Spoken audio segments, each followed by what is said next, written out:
Renna, Cranford. I asked you 3 questions earlier. They weren't hard questions, and you're avoiding answering them. I'm sure Freeholder Estrada is going to have a lot to say about what's going on in the Ukraine.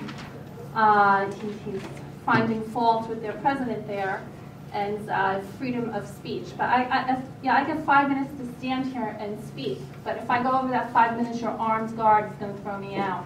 If you don't like what I say, you're going to tell me to sit down or you're going to throw me out.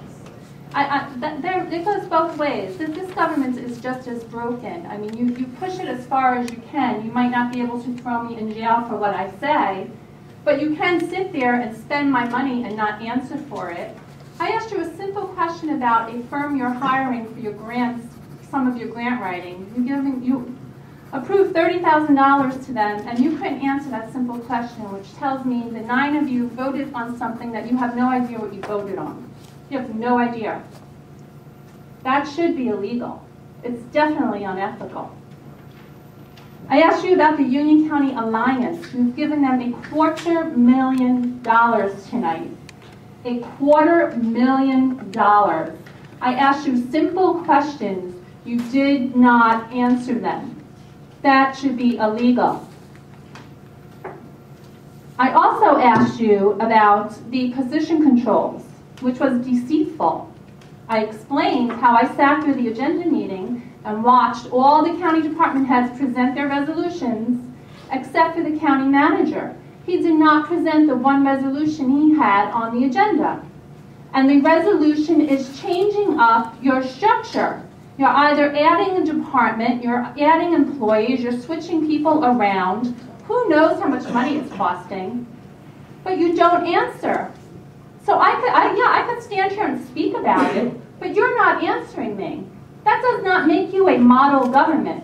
It makes you look very corrupt and deceitful. For you to point a finger at anyone is outrageous. Look at yourselves. I'm going to ask another question that I don't expect to get an answer to, but I'm going to ask it anyway. I was under the understanding that if you were an attorney in the county counsel's office, that it was okay to maintain a private law firm as well.